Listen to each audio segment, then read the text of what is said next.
మన ప్రభువైన యేసుక్రీస్తు పరిశుద్ధ నామములో ఈ వాక్యాన్ని వింటున్న ప్రతి వారికి నా హృదయపూర్వకమైనటువంటి వందనాలు.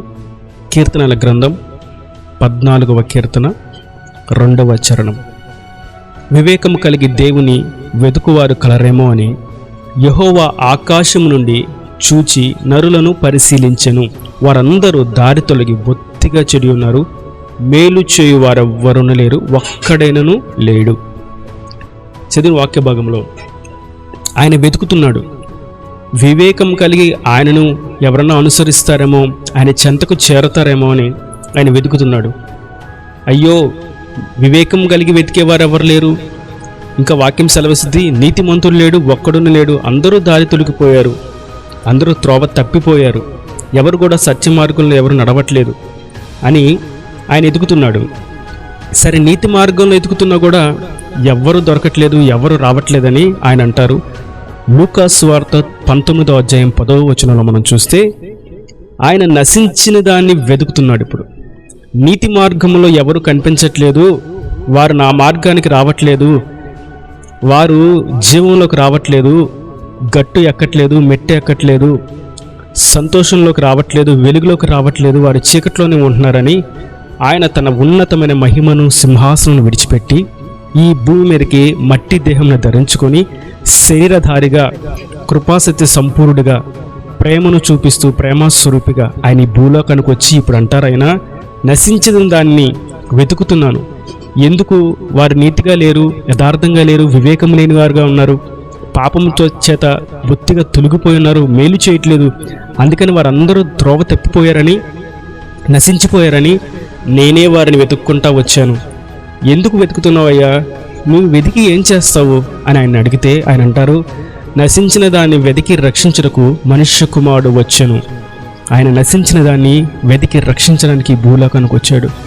మనం సృష్టి ఆరంభం నుండి మనం చూసినట్లయితే ప్రతి సందర్భంలో, ప్రతి సన్నివేశంలో, ప్రతి ఒక్క జీవన గమనంలో ఆయనే వెతుకుతూ ఉంటారు.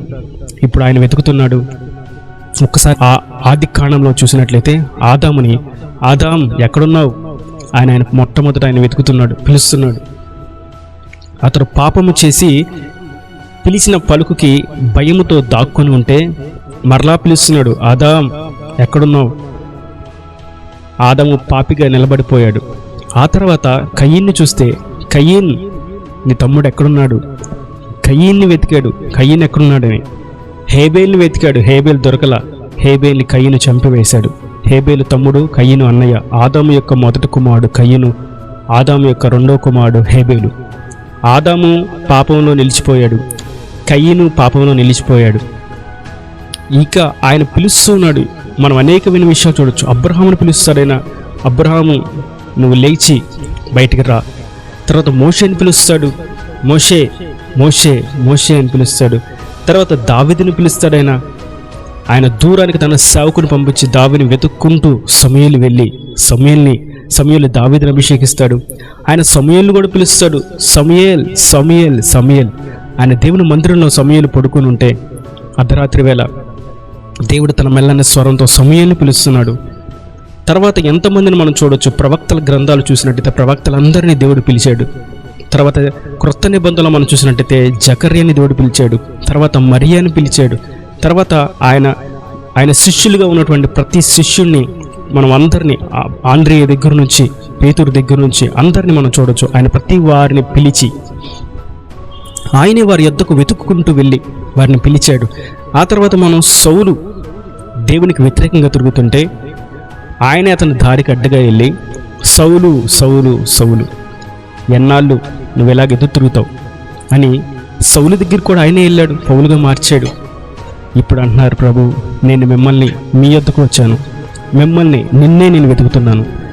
ఎన్నాళ్ళ మట్టుకు జీవ మార్గంలోకి రాకుండా, సత్య మార్గాన్ని వెంబడించకుండా, పవిత్రత కొరకు పరిశుద్ధత కొరకు అడుగు వేయకుండా, జనులను మోసగిస్తూ జనుల పాపములో సాతాను యొక్క బంధకాల్లో చిక్కుబడిపోయి కన్నీటి దుఃఖ వలయాల్లో ఆనందం ఏమాత్రము ఏ కోసాన కనిపించినటువంటి కన్నీటి వలయములో నిట్టూర్పుల మధ్యలో జీవితాన్ని ఇక్కడతో మనం ఏం చేయాలి, నా జీవితాన్ని చాలిద్దాం అని బాధపడుతూ దుఃఖముతో ఉన్న నిన్ను ఆయన వెతుకుతున్నాడు.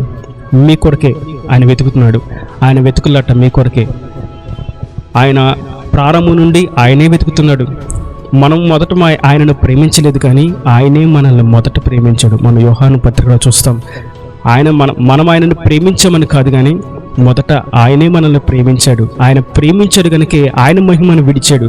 మహిమను విడిచి శరీరధారికి భూమి మీదకి మట్టి శరీరంతో వస్తే మనిషి ఈరోజు తన పాపాన్ని విడిచిపెట్టలేకపోతున్నాడు. దేవుడు నీతి మార్గంలో ఎవరు లేరు, కనీసం వారి చీకట్లో ఉన్నారు, వాళ్ళు వెలుగులోకి రావట్లేదు అని ఆయన చీకట్లోకి వస్తే, ఇప్పుడు చీకట్లో ఉన్నవారు వెలుగును చూసినా కూడా చీకటిని విడిచిపెట్టి వెలుగులోకి రాలేకపోతున్నారు. ఎంతో భయంకరమైనటువంటి పరిస్థితి. ఎందుకంటే ఈ చీకటి క్రియలు ఎంతో ఆకర్షణీయం, వ్యభిచారం ఎంతో ఆకర్షణీయం, మందు ఎంతో ఆకర్షణీయం, దొంగతనం ఎంతో ఆకర్షణీయం, పాపం ఎంతో ఆకర్షణీయం, బూతులు ఎంతో ఆకర్షణీయం, మోసం ఎంతో ఆకర్షణీయం, ఇచ్చకపు మాటలు ఎంతో ఆకర్షణీయం, వ్యభిచారం కాముకత్వంతో కూడిన మాటలు ఎంతో ఆకర్షణీయం, లాలనతో కూడిన మాటలు ఎంతో ఆకర్షణీయం, వారి గురించి వీరి గురించి కొండెములు చెప్పుకోవడం ఎంతో ఆకర్షణీయం. వీటిని విడిచిపెట్టడానికి మనిషి, ఈ చీకటి క్రియలను విడిచిపెట్టడానికి మనిషి ఇష్టపడట్లా. దేవుడు తన మహిమను విడిచి భూమి మీదకి వస్తే మనిషి తన పాపాన్ని విడిచిపెట్టలేకపోతున్నాడు. పాపము నుంచి విడిపించి పవిత్రతలోకి పరలోక రాజ్యానికి చేర్చాలని ఆయన ఇచ్చ కలిగి ఉంటే, ఆయన ఇష్టపడుతూ ఉంటే, ఈ రోజున ఆయన యుద్ధకు రావడానికి ఎంత సంకోచము, ఎంత అనాలోచన. ఎన్నిసార్లు ఆయన వాక్యం వినిపిస్తున్నా, ఎన్నిసార్లు ఆయన పిలుస్తున్నా మాట వినకపోతే మనం సామెతల గ్రంథంలో చూస్తాం. బహు భయంకరమైనటువంటి మాట చూద్దాం ఒకసారి. ఆ మాట సామెతల 29వ అధ్యాయం మొదటి వచనం. ఎన్నిసార్లు గద్దించినను లోబడినవాడు, ఎన్నిసార్లు పిలిచినా, ఎన్నిసార్లు మాట్లాడినా, ఎన్నిసార్లు పలకరించినా, ఎన్నిసార్లు వాక్యాన్ని వినిపింపచేసినా, ఎన్నిసార్లు పాట ద్వారా సంధించినా, ఎన్నిసార్లు ప్రవచనం ద్వారా మాట్లాడినా, ఎన్నిసార్లు వాక్యం ద్వారా ఆడికి వివరించినా లోబడకపోతే వారంట మరి తిరుగు లేకుండా హఠాత్తుగా నేను నా స్వరంతో, నా యొక్క పెదవులతో ఆ పదాన్ని పలకలేను. మీరు చదవండి సామెతల గ్రంథం 29:1 వచనం. చాలా భయంకరమైనటువంటి మాట. ఆయన మాటకు లోబడపోతే, మాట వినకపోతే, ఆయన పిలిచినప్పుడు పలకకపోతే అంట, ఆయన పిలుస్తాడు. ఈ భూమి మీద బ్రతికినంతకాలం ఆయన పిలుస్తూనే ఉంటాడు. కానీ ఒక్కసారి ఈ జీవితాన్ని, ఈ శరీరంలో ఈ మట్టి దేహాన్ని ఒక్కసారి విడిచిపెడితే, అనగా మరణం పొందితే, ఇక వారికి మరలా పిలుపు అనేది ఉండదు. వారికి తిన్నని మార్గం సాతానుగాడి యొక్క రాజ్యమైనటువంటి ఆరని అగ్ని వాడికి వాడి అనుచరులకు సిద్ధపరచబడి ఉన్నది. వారు దానిలోకి వెళ్తారని వాక్యం స్పష్టంగా తేటగా బయలుపరచబడుతుంది. కనుక నేటి దినాన ఆయన ప్రారంభం నుండి నేటి వరకు ఇప్పటికీ ఆయన పిలుస్తూనే ఉన్నాడు. నన్నును ఆయన పిలిచాడు, నన్ను ఆయన పని కొరకు పిలిచాడు, ఆయన పని చేయమన్నాడు, పరిచర్య ధర్మాన్ని నాకు ఇచ్చాడు, సంఘ క్రమమును నాకు నేర్పాడు. నన్ను పిలిచినవాడు, ఆయన స్వరముతో నన్ను సంధించినవాడు, ఆయన దర్శనం చేత నన్ను బలపరిచినవాడు, నన్ను సత్యమైనటువంటి మార్గం నడిపిస్తున్న నా ప్రభు ఈనాడు నేటి దినాన నిన్నును మిమ్మును ఆయన పిలుస్తున్నాడు. ఆయన వద్దకు చేరదాం, పరలోక రాజ్యానికి వెళ్దాం, పాపం నుంచి విడుదల పొందాం, సంతోష సమాధానాలు, దీర్ఘశాంతం, దయాలతో నెమ్మది, కుటుంబ సమాధానం, ఐక్యత మనం పొందుకుందాం.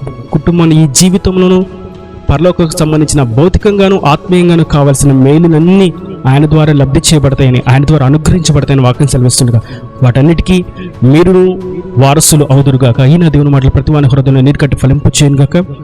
ఆమెన్. God bless you.